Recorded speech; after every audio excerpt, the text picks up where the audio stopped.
Hi, everyone. I'm Jennifer Whitaker, trauma specialist, and I'm back to do the fifth and final installment of this video series on attachment styles. If you missed the first four videos, please look below and you will find links where you can go back and watch the other four. It's going to give you a bigger picture, and it's going to help to watch all of them to understand the attachment system and just have a basic introduction to what it is and why it matters. And if you remember to the first video, I started by talking about disorganized attachment, but I talked about it in the context of the collective and what we're all experiencing as a collective. And just like the other three attachment styles in the last few videos, I chunked it down to how does it affect us individually rather than collectively. And so that's why I'm revisiting disorganized attachment to give you a more a thorough understanding of how this might show up individually versus collectively. And just like the others, I'm going to start by reading this overview of the attachment dynamics for the disorganized attachment style.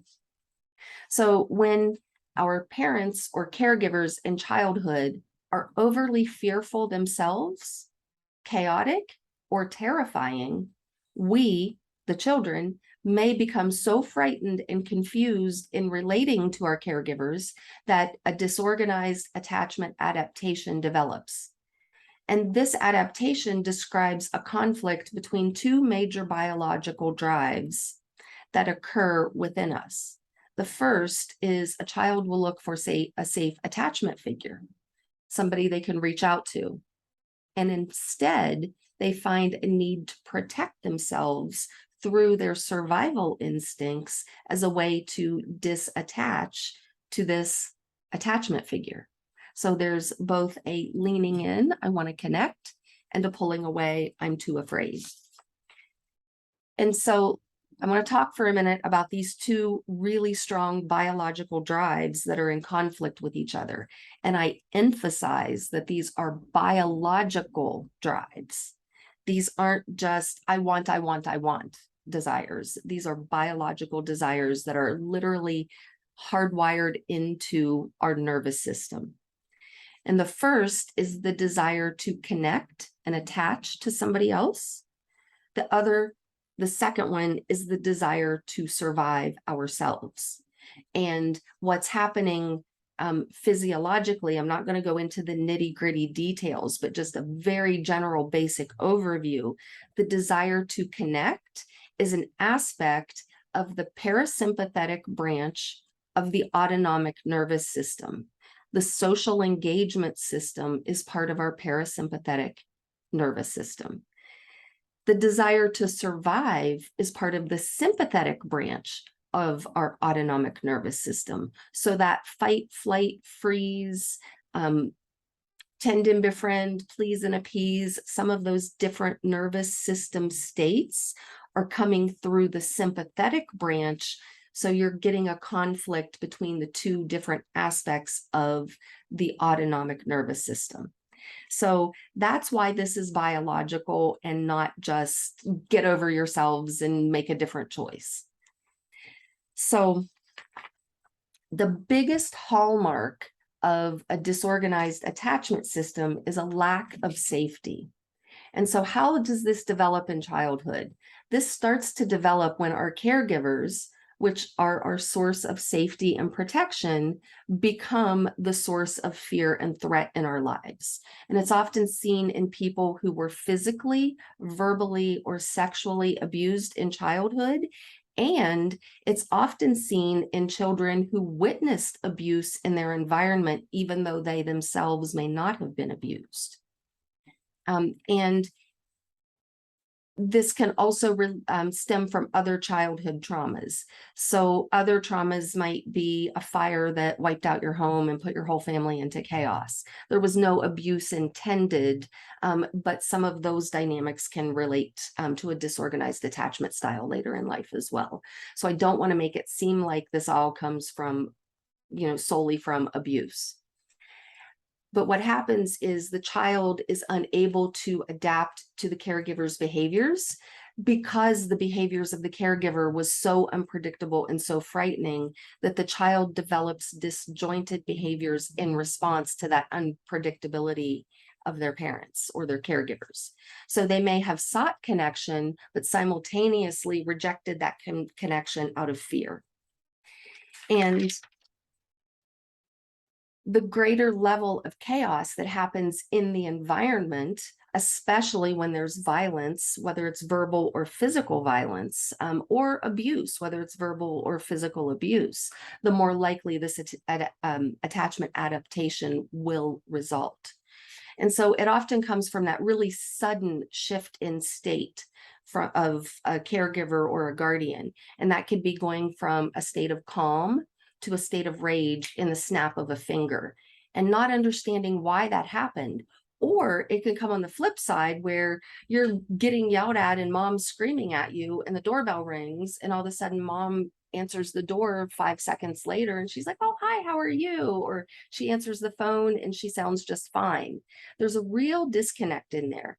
And oftentimes this attachment style stems from double bind situations in childhood, which could be, hey, come here. But now that you're here, the parent or the guardian is agitated and wants you to go away. So there can be conflicting commands or messages behind this. And those double binds can make us feel like we're crazy because there's a little bit of a gaslight behind that. Well, a lot of a gaslight behind that. And it's like living inside a trick question where I'm damned if I do, I'm damned if I don't. There is no right answer. And so we get stuck in this quagmire of, I can't do anything right. And this can lead to dissociation. And dissociation is not the same thing as the freeze response biologically and what's happening, or physiologically with what's happening inside the body. It's a different state inside the body. And dissociation can make it feel unsafe, which is why mindfulness practices can sometimes feel unsafe to people who have a disorganized attachment style. A breathing technique will quickly bring you back into your body. And sometimes you'll see somebody start to do a breathing technique and then almost that panic where they're lifting right back out almost immediately. Grounding techniques can feel incredibly unsafe sometimes for people who have this dominant attachment adaptation. And another hallmark of a disorganized attachment style is that the person who is disorganized may talk about the past as if it's happening right now in the present tense. So they might misconstrue the tense of the event of what happened. And when I say the tense, they're speaking in present tense instead of past tense. So there's trauma behind this adaptation, whereas with some of the others, there's not always definable trauma behind it. And extreme imprints of trauma can lead to diagnosable personality disorders on the more severe end of the spectrum of disorganized attachment. And like any other attachment adaptation, there is help and there is hope. And this is where I would, again, like all the others, recommend seeing a therapist to help you through this, because these wounds happen in relationship and they can be repaired in relationship. Now, another thing I want to mention, because that pretty much wraps up my little discussion on the attachment styles. And I want to emphasize that I've talked about attachment adaptations, and most of us have a dominant adaptation that we come out of childhood with.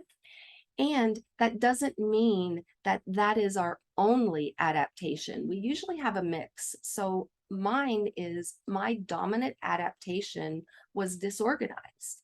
However, I had elements of all of the other 3 adaptations. And what I realized in going through my own healing is I can look back over my life and I could see different relationship dynamics, whether it was with friends, colleagues in a specific work environment, family members, more intimate partners, people that I've dated over the years, where I would have more of an anxious ambivalent with one person, but I might have more dominant avoidant behaviors with another person, or more disorganized behaviors in some other situation. And so I want to bring that up, that we all have a dominant attachment adaptation. However, it's not the only. We have elements of all four. And the secure attachment is there within all of us. We call that an intrinsic core intactness. So somewhere deep in your core, you have this intrinsic authenticity of who you are that's just clouded over through the filters of your traumas and life experiences. And understanding the attachment wounds and realizing that you can repair those attachment ruptures can get you back to that dominantly secure attachment, or that intrinsic core intactness that we all have within us. And so I'd like to draw your attention to the comments below, where you have a link to a quiz that will show you what your dominant or distribution of attachment styles is. And this comes from Diane Poole Heller, which is where I got my training in working with attachment ruptures. She has a process called DARE, which stands for Dynamic Attachment Repatterning Experience. Let's just call it DARE. But it's a process to help heal and mend these attachment ruptures. So please set aside some time, and I would recommend giving yourself at least 30 to 40 minutes of time so you can thoughtfully go through this process on this quiz. Set aside some time and get the distribution of what is your dominant attachment style and where do the other three fall within your particular percentages of each. And if you feel like it, I invite you to email and share with me, like, what's your dominant attachment style? Has understanding your attachment styles a little bit better, has that shifted or changed anything from you? How has this information impacted you? If you're willing to reach out and share, please do. My email is below. It's info@jenniferwhitaker.com, and I would love to hear from you. And if you find these videos helpful, please pass them along and share them with somebody else who might find value. Well, I hope you found this information helpful, and I look forward to seeing you next time. Have a great day, everyone, and happy self-discovery.